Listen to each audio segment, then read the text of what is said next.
ellas realmente ellas no están en la iglesia, ellas están en un colegio jugando un juego llamado Sarita. No sé realmente cómo es el juego.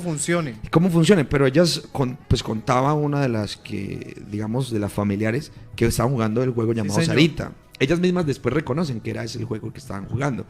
Y entonces cuando esto sucede, ellas quedan endemoniadas en el colegio. Ellas están endemoniadas en el colegio, las llevan a una iglesia que le llaman El Fuerte en Buenaventura, y allá intentan pues liberarla y toda la cosa, y entonces se escucha solamente una gritería. Y entonces ellas ven, los familiares ven que no pasa nada. Entonces hay una señora que vive enseguida de un diácono, y el diácono le dice, mire, si quiere vaya a la iglesia pentecostal, en la partecita de arriba, saliendo de Buenaventura por el cementerio, ahí hay una iglesia, y allí algo pueden hacer por esta situación.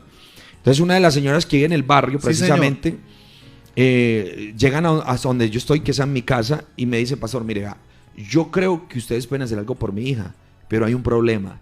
El problema es que no tengo pasaje ni plata para traerla en un taxi, ¿cómo la traigo en una buseta? Y si ella está endemoniada. Imagínate. Entonces pues uno sabe que uno no anda detrás de los demonios, ¿cierto? Ni nada de esas cosas, porque estas señales seguirán. Entonces yo la miré a la señora y me dio pesar, le dije, señora, venga, yo voy por su hija. Venga, yo voy por su hija. Saco de valor. Sí, no, yo realmente no tenía susto, sino que era como el favor que le quería hacer. Venga, yo voy por su hija, la subo, pero no la llevo a la iglesia, le dije. Yo a la iglesia no la voy a llevar. Yo voy a llevársela a su casa, y si usted quiere que sea libre, yo la voy a llevar. Usted la tiene que llevar a la iglesia. Entonces yo fui a hacerle el favor. Entonces yo bajo, y cuando yo llego, está en la gritería más terrible, y hay unos que están entrevistando, que son de Televallarta, y precisamente me abordan a mí. ¿Qué opina usted, señor? Y ellos están fuera de la iglesia, porque eso se volvió noticia en Buenaventura. Entonces, ¿qué opina usted de esta situación? ¿Usted ¿Qué opina, Juanes? Que si van a poder ser libres aquí. Y entonces yo automáticamente reacciono como reaccionaría cualquier pentecostal. Y es, no. Aquí la única manera de ser libre, aquí no es con agua bendita, no es con crucifijos. Ay. Esto aquí es en el nombre de Jesús. Yo lo dije muy naturalmente, y ellos me siguieron preguntando cosas. Yo di mi nombre y seguí comentando otras cosas, y cortó la situación allí. Hasta que la mamá logra sacar a la muchacha, la montamos en el carro y yo me la llevo. Entonces la llevé, la dejé en la casa, y yo tranquilo. Y entonces resulta que ya en horas, eso fue un martes, y en horas de la noche eran 5 muchachas y llegaron 4. Entonces llevaron 4 de las muchachas, porque ella se encargó de decirle a las otras. Entonces 4 madres creyeron y llevaron las 4 muchachas. Entonces nosotros estábamos en pleno culto, y ya habíamos un promedio de 180 bautizados habíamos en ese momento. Entonces ya la iglesia ya era grande.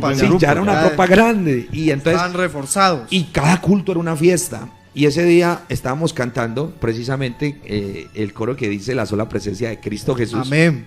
Al diablo lo quema. Y la gloria de Dios se mueve de una manera impresionante. Y allí se alborotan, pues, era un solo demonio, pero que era tan sorprendente que cuando hacía así, movía a las otras muchachas, las levantaba. Y entonces era como, pero yo no entendía cómo era eso, porque yo reprendía a una por una y ninguna me respondía. Y yo reprendía. Y en mi novatada, ¿no? Uno en la novatada de uno está allí que no sabe cómo qué hacer, sino simplemente reprendiendo. Hasta que encuentro que una de ellas empieza a llorar. Y era la que como que gritaba.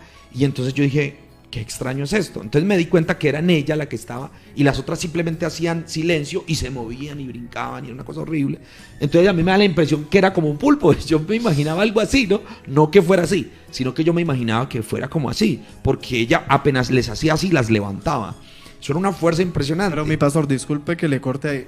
Al usted decir levantaba, ¿era que hacía que levitaran o hacía que ellas saltaran? No, que saltaran.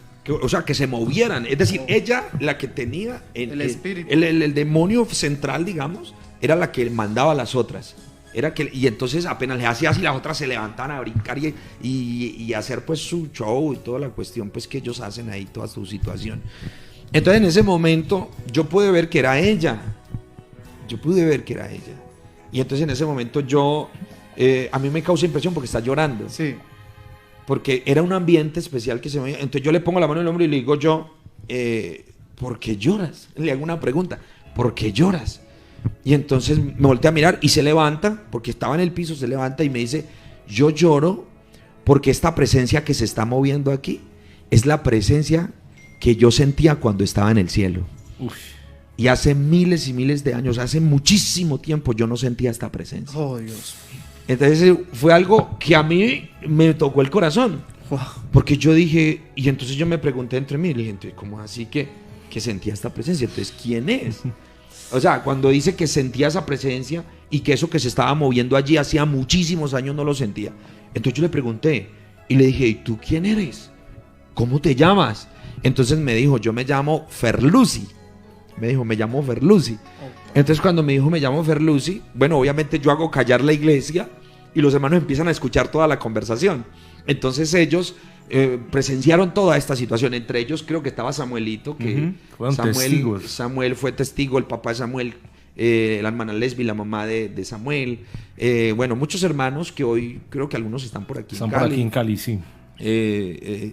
Y muchos vivieron esto y lograron escuchar esta conversación. Entonces termino yo diciéndole, ¿te llamas Ferlus? Y le dije, ¿quién eres tú? Entonces me dijo, yo soy un ángel caído. Uf.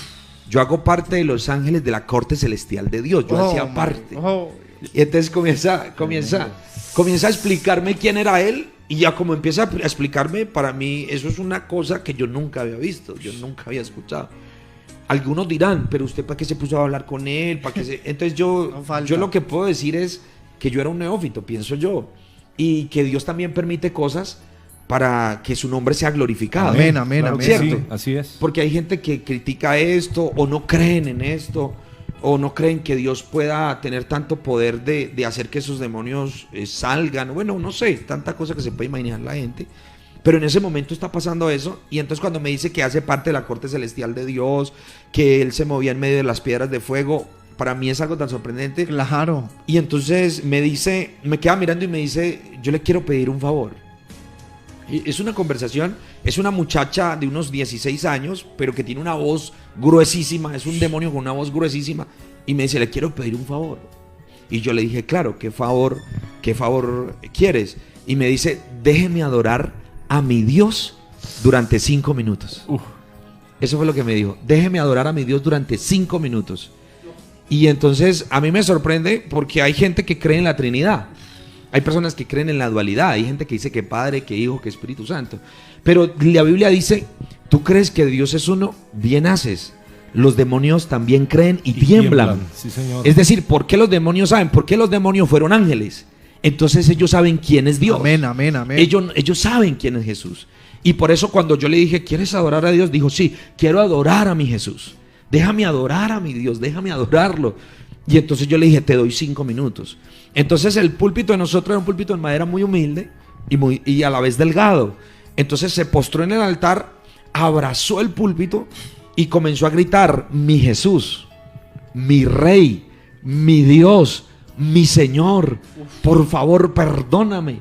Y comenzó a decir, perdóname Dios, por favor sáqueme de aquí, ayúdeme. Y comenzó a adorar a Jesús, yo te adoro, yo te exalto, eres mi Dios, eres mi Rey. Hermano, comenzó a adorar a Jesús de tal manera que todos los que estábamos en ese culto comenzamos a llorar. Yo lloraba como un niño. Experiencia. Fue una experiencia que yo no sabía cómo manejar. Alguien podría criticarme, pastor, ¿por qué te pusiste y le creíste? Bueno, cantidad de cosas me pueden decir, pero yo no sabía cómo manejarlo y lo único que sentí fue llorar y darle ese espacio para que adorara a Jesús. Y era que lo adoraba, no era cuento, adoraba a Jesús. Y comenzó a adorar a Jesús al punto que levantaba las manos y gritaba, Jesús, yo te amo. Wow. Decía, Jesús, te amo. Jesús, perdóname. O sea, expresaba su amor hacia Dios. Para mí es tan sorprendente que los hermanos lloraban, todos llorábamos, vivimos una experiencia, un promedio de 180 hermanos vivimos esa experiencia. Y en ese momento, cuando yo miro eso, ha pasado los 5 minutos. Y entonces, ha pasado los 5 minutos, entonces yo digo, se tiene que ir. Entonces yo le pongo la mano en el hombro y le digo, qué pena, te tienes que ir. Tienes que irte, no te puedo dejar más en estos cuerpos, tienes que irte. Entonces se levanta y cuando se levanta me dice, ustedes son la iglesia del Señor. Así me dijo, ustedes son la iglesia del Señor. Amén. En ustedes está el poder, en ustedes está la autoridad. Amén, amén. Pero me llama la atención de que me queda mirando y llorando me dice, dile a Dios, dile a Jesús que me perdone. Dile a Jesús, tú que eres el pastor, dile a Jesús que me perdone. Dile que me perdone, que me dé la oportunidad, que me dé una oportunidad, pero llorando como un bebé y con una voz gruesísima. Y yo lo quedé mirando y me recordé lo que dice, creo que es Pedro, donde dice que no perdonó a los ángeles, sino que dice que los llevó a prisiones de oscuridad. Y eso dice la palabra, ¿cierto? Que no los perdonó. Y entonces yo le dije, no, para ti no hay perdón. El perdón es para los humanos. El perdón es para los vivos. Tú decidiste dejar tu lugar. Tú decidiste seguir a Satanás, a Lucifer. Tú decidiste dejar tu lugar de ángel y venirte detrás de Lucifer. Y por esa razón tú no tienes perdón. Y comenzó a llorar y me dijo, sí, yo no tengo perdón. Me dijo, pastor, afuera me están esperando. No me va a ir bien, me están esperando, son muchos. Increíblemente, mucha gente, muchos buceteros, muchas personas que te seguían el caso, sí, llegaron a la iglesia. Y como la iglesia tenía una malla, sí, hasta el fondo, todos se pararon a mirar.